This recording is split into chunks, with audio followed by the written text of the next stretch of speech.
আসসালামু আলাইকুম। আমার কাছে এসেছিল আমার দোকানে ৬ নম্বর ফর্ম ফিল আপ করতে। তার নাম শক্তিপদ মুন্ডা। তো তার বয়স ৮০-৮৫ হবে, নাম ডিলিট হয়ে গেছে। তো তার নাম ডিলিট হওয়ার কারণ হচ্ছে ২০০২ সালের আগে তার বাবা মা মারা যায়, এবং সে ২০০২ সালে ভোটার ছিল না, তার আগে ছিল। তো সে বাইরে কাজ করতো। তো ২০০২ সালে তার ভোটার লিস্টে নাম কাটা যায়, পরে সে আবার এসে আবার ভোটার হয়।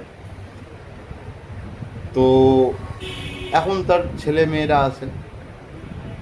সমস্যা হচ্ছে তার ২০০২ সালে ভোটার লিস্টে নাম নেই। স্বাভাবিক, সে সেই সময় ছিল না, কোনো কারণে কাটা গেছে। তার বাবা মা অনেক আগেই মারা গেছে। আর এখন তার ছেলে মেয়েদেরও লিঙ্ক দেখাতে পারছে না, বাবার যেহেতু ২০০২ সালে ভোটার নেই। এখন সেই লোকের বয়স ভালোই হয়ে গেছে, হয়তো উপরাল্লা তার যতদিন বাঁচিয়ে রাখবে জানি না। তো এখন ব্যাপার যেটা সেটা হচ্ছে যে আহ, এই যে লোকটা শক্তিপদ মুন্ডা, এর যে ডিলিট হলো নামটা, ঠিক আছে, লিঙ্ক দেখাতে পারিনি, ডিলিট হয়েছে। তো সে তো স্থায়ী মুন্ডা, এবং এর মতো অনেকেই আছে যারা এই সমস্যায় পড়েছে।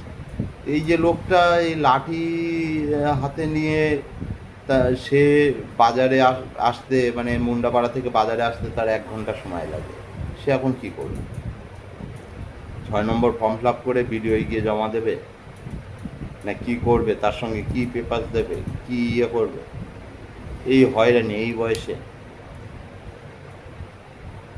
আর ম্যাক্সিমাম এই কারণেই, তার কারণ আমাদের সারা ভারতবর্ষে সব থেকে বেশি লোক মানে বাইরে কাজ করে, পরিযায়ী শ্রমিক আমাদের পশ্চিমবঙ্গে।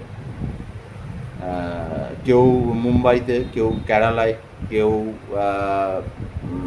ব্যাঙ্গালোর, কেউ হায়দ্রাবাদ, কেউ আউট অফ ইন্ডিয়া। তার কারণ পশ্চিমবঙ্গে কোনো কাজ নেই।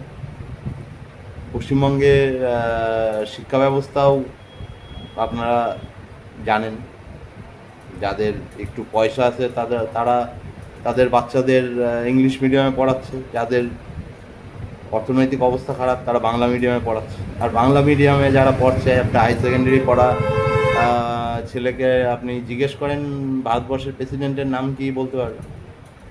100% বলতে পারবেন। তারা চাকরির পরীক্ষায় বসে আপনার পরীক্ষার প্রশ্ন দেখেই মাথা ঘুরে যাবে তাদের।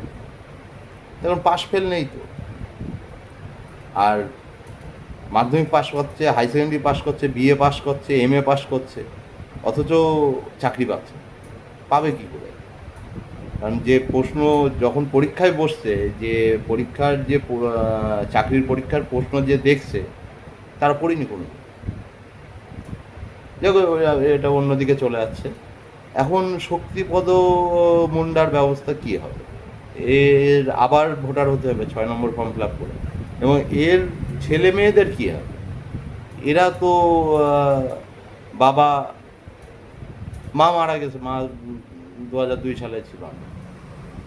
তো এই যে সমস্যা, এ এই মানে গরিব মানুষদের এই যে হয়রানি, একটা মূর্খ সরকার, তার সে যেটা বলছে, সে তার জন্য ভোগান্তি হচ্ছে সাধারণ মানুষের। আমাদের কথা বলতে হবে। আমরা ভবিষ্যৎ ফিউচার আমাদের কি আসছে আমরা জানি না, হয়তো আরও ভয়ঙ্কর দিন আসছে, আরও খারাপ দিন আসছে। দেখা যাক কী হয়। সালাম আলাইকুম।